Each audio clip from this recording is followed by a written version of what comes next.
manqué ci wàllu dund gi mais ci wàllu naan wi ñu ngi ci àndaloon le groupe Kirène ak Presea Fresh autant pour moi c'était Ami Seck moom moo demoon ak waa Sedima defi li nga xam ne moom mooy ndogu askan bi donc ma ñoon ma bàyyi la ñu def prolongation rinkum bi ak li nga xam ne moom mooy politique bi ak laaj yu njëkk yi ñu sarale waaw ñu sarale Aïcha merci beaucoup bii du ñu njàmbaas du ñu toftal dañuy sarale waaw voilà c'est ça alors dañuy sarale donc ci waxtaan Thierno moom tey danay góolu rek bii pa wax ci li nga xam ne moo nekk ba tey ci wàllu politique Mouhamed mais dañuy intéressé wu ci politique bi nga xam te ne ni mu ngay am fële ca bitim réew France xam ngeen ni jamono ji ñuy wax bu fekkee jeexul peut-être Marine Le Pen ak Emmanuel Macron ñu ngi actuellement nii ci waxtaan wi nga xam te ne nii ñu ngi waajal li jëm ci wàllu élection présidentielle yi nga xam te ne nii ñu ngi nekkoon ci deuxième tour alors Siré ana ban lecture nga am ci jamono ji nii ce qui se passe en France muy ci diggante Emmanuel Macron ak Marine Le Pen. waaw bu ndaw si di Marine Le Pen gagné de bu mu leen bett. parce que 2017 ci 2 tours yi ñoom dañu defoon benn débat. débat bi nag ça a été très catastrophique ci Marine Le Pen daanaka sax ñu bëri jàpp nañ ni boobu la ñàkk élection yi mais 2017 ak léegi ndaw si dafa gën a ñor ci politique. D'abord deuxièmement Emmanuel Macron lañ doon xaar ci moom ñu ci bëri seeni yaakaar dafa tas. Troisièmement aussi France ci boppam di traverser benn crise de société bu profonde donc ñetti analyse yooyu boo ko boolee da lay jox misaal ne ndaw si mën naa gagner d'abord ndaw si ci boppam dafa évoluer li ñuy tuddee extrême droite xam nga extrême droite su ngeen ko xoolee dans les années 30 Hitler ñoom parti extrême droite nañu woon ñoom dañu traumatiser Europe ba nga xam ni ay fascistes yeeg yooyu ba nga xam ni ñoom lépp lu jëm ci affaire extrême droite moo xam quel qu'en soit le contenu mais dès lors que extrême droite ko porté rek li olof yi ñaan naan bu ndobin reyee sa maam heure boo gisee lu ñuul daw or ndaw si ci diggante bi contenu extrême droite moom daf ko changé ba changé sax contenant bi xam nga papam muy créé Front National Jean-Marie Le Pen ndaw si bi mu ñëwee mu créé Rassemblement National contenu bi ko papam joxoon mooy moom offre politique am yëpp ci ñaari pilier la tëddoon lu ñuy tuddee le racisme et l'antisémitisme racisme jëmale ko ci nit ñu ñuul racisme jëmale ko ci arabe yi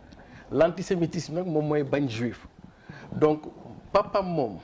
ca Front National discours am yëpp c'était un discours identitaire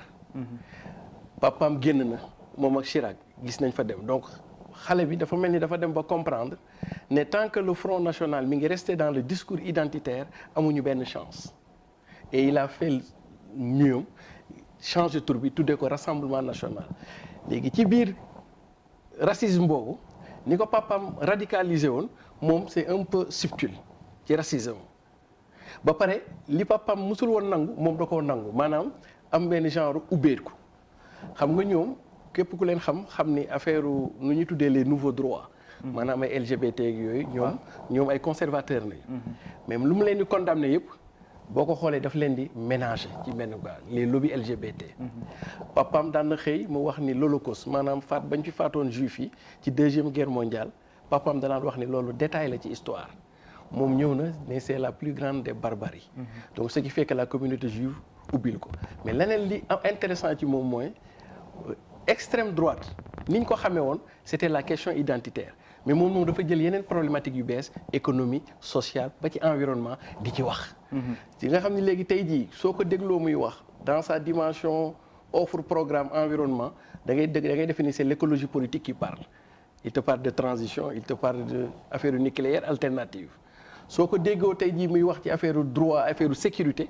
da ngay defe ni tey jii c'est des progressistes qui wax kon donc du point de vue conceptuel dafa mel ni moom boo ko dee analyser discours bi muy waxee nekkatul un parti d'extrême droite mais dafa war a nekk c'est un parti de centre droit beaucoup plus modéré donc day loolu moo tax mu am score bi boo ngeen xoolee score am 2017 ak score am ren bi da cee gën a progressé c'est-à-dire que son discours est devenu beaucoup plus audible. beneen bi mooy moom dafa casser lu ñu tuddee le plafond de verre c'est-à-dire que France pour ñi xam France dëgg loolu c'est un tabou moral gis nga 2002. bi ñu ne tey résultat yi génn ñu ni Jacques Chirac Jean-Marie Le Pen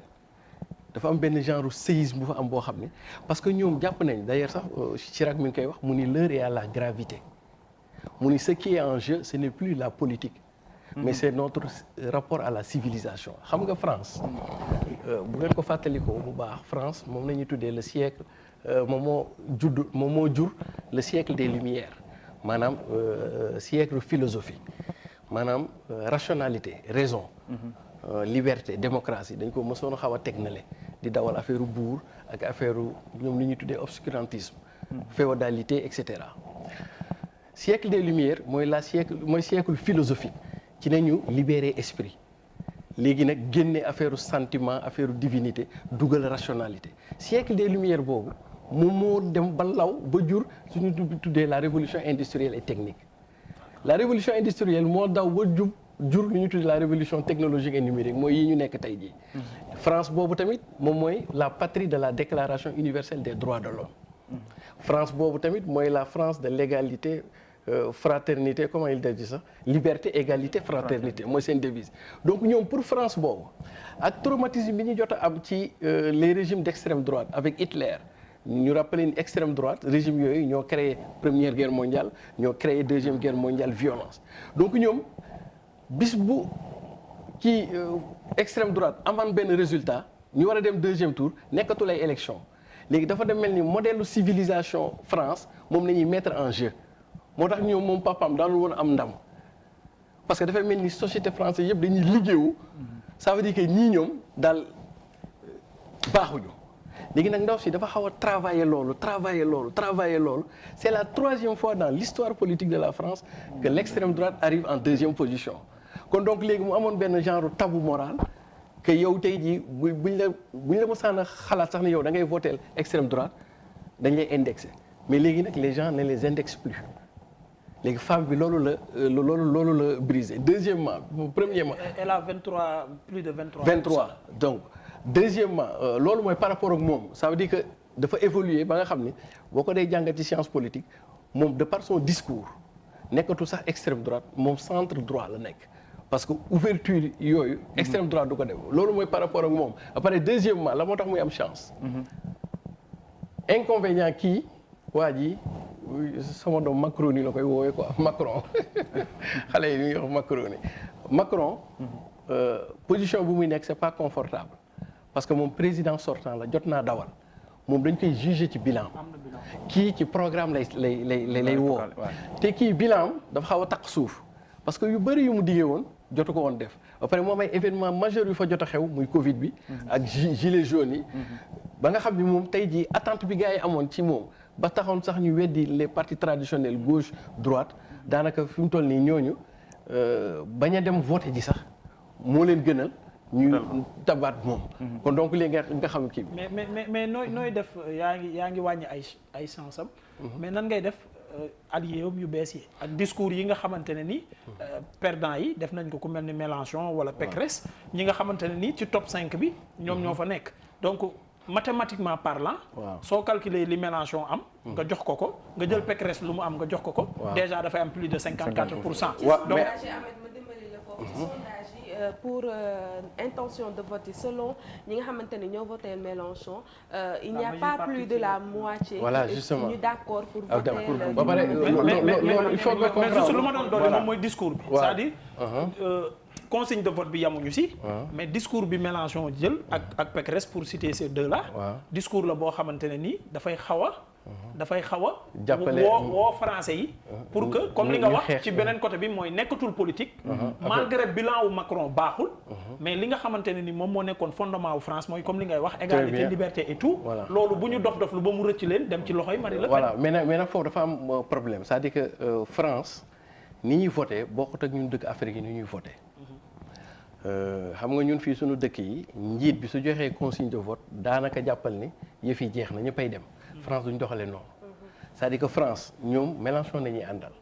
bis bu demee ba Mélenchon bokkul moom amul benn pouvoir de décision ci électeurs yi parce que foofu c'est la rationalité d'abord et c'est la liberté d'abord c'est-à-dire que le report de vote n'est pas automatique d'ailleurs Mélenchon bu ngeen ko dégloo waxul ne voté leen diw ak diw de voté leen diw de da cee xaw a neutre parce que ñoom noonu la ñuy doxalee. parce que non mais joxewul directement Macron mais ci discours bi. très bien da ngay sentir nettement danaan il faut jamais parce que dem na bay wax ne ñaari mbir yu bon la. voilà justement il ne faut pas voter pour. voilà Le Pen ñaari affaire yu bon la. voilà léegi nañu xool bi ci tane. voilà léegi loolu la wax te nee na jàpp na ne bi gën a bon. moom mooy Marie Le Pen waxul tuddul turam mais daanaka loolu la. waaw mais c'est que foofu sax Mélenchon il est un peu beaucoup plus subtil. en réalité Mélenchon lu muy bëgg a woote mooy. deuxième tour bi moom bu ngeen kiiwee sax voté leen vote blanc ou le nul mais suñu ko wax en réalité il n'est ni pour l'un ni pour l'autre mais mënul jàkkaarloog français pourquoi parce que législative yaa ngi ñëw mënul wax ne leen def leen voté nul donc da leen di wax genre subtilité de kii mais deuxièmement aussi et c'est là où parce que soo xoolee traditionnellement normalement ñoom Mélenchon yi nga wax ni suñu dawalee logique idéologique doctrinale Marine Le Pen nañu war a ñëw nañu war a kii parce que moom lañu gën a jege du point de vue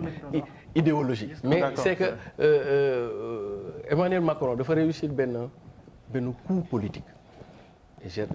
mën na nekk sax benn génie politique xam nga lu tax Éric Zemmour bu nekkul woon candidat Mélenchon moo doon génn deuxième jàkkaarloo ak moom léegi ñoom l'establishment ce qu'on appelle le mondialisme ils ont créé de toutes pièces la candidature de Zemmour pour que dooleel wàññi doole Mélenchon pour que au deuxième tour ñu am kii parce que am deuxième tour kii moo gën a oyof su boobaa dootoo leen politique vous êtes dans le débat civilisationnel. pour vous confirmer les spécialistes nee nañ su Zemmour demul woon Mélenchon moo naroon jël en tête te Mélenchon bis bu génnoon kii c'est la gauche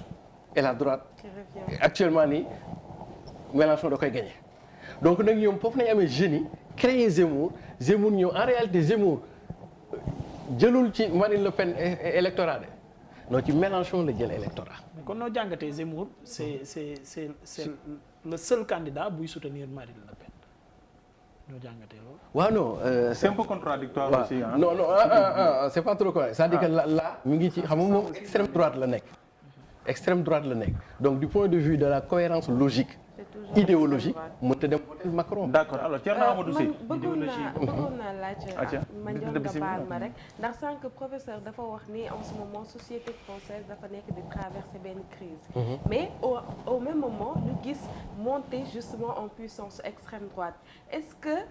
mën nañu mettre en rapport monter en puissance extrême droite ak crise yi nga xamante ne moom la société française nekk di dund. waaw pas forcément avec un lien direct xam nga extrême droite su ngeen xoolee jamono yi ñu mujjee génn les 20 dernières années extrême droite du rek France adduna bi ci boppam dafa mel ni dañoo namm leneen arrivé au pouvoir d'un certain Barack Obama ci logique yooyu la nekk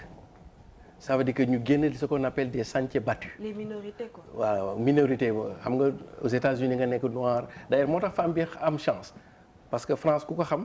ni jigéen moom daanaka dañ ko xaw a bàyyee gëm ne le soo bi États-Unis defoon pour entrer dans l'histoire avec l'élection de Barack Obama peut-être la France va élire pour la première fois une dame mais boo xoolee à part Obama Donald Trump le profil de Donald Trump qui arrive au pouvoir veut dire beaucoup de choses que ça veut dire que dafa mel ni tey jii les populations dans leur grand ensemble dañu commencé di weddi ce qu'on appelle le techno-élitisme maanaam gars yi dem jàngi di def politique di am ay discours yu cohérents et cetera c'est-à-dire que gars yi léegi bëggatuñu ay affaire théorie yooyu dañu am ay problèmes yu ni këtt ni jonn dañoo bëgg ku leen ko lijjantil mais pas ku leen di jaay ay réew gars yi romb nañ ci loolu donc loolu léegi nga gis ni dafa mel ni askan yi peuple yi ñoom soxlaatuñu ay politiciens professionnels comme ni ñu leen di tuddee fii ñoom dañu soxla ay gars yu pragmatiques parce que monde bi ñu nekk nii économie libérale mondialisation globalisation donc léegi société bu ñu nekkee ci yooyu à la faveur de ce qu'on appelle le libéralisme l'ultralibéralisme financier nga xam ne le monde est devenu un monde en compétition et une compétition extrêmement féroce les gars n'ont pas le temps de faire de l'idéologie ils ont du temps de faire affaire yu pratique c'est-à-dire que seen pouvoir d'achat seen i revenu seen i santé ku leen di lijjanti loolu loolu nañuy gën a mën a déglu que sama histoire lii la sama taarix la moo tax ndaw si am chance parce que boo xoolee France 6% population ñoom ñoo am 60 ans jëm kaw te nit ñi nga xam ne ñoo am yenn âge yi ñoom ñooy xalaate la grandeur du passé de la France dañu ñëw duñ ko jëndee dara duñ ko jaayee dara mais xale yi mujjee jëndu nii natif digital yeeg yooyu 2020 nañu judd ak yooyu ñoom siècle des lumières sori na ci ñoom révolution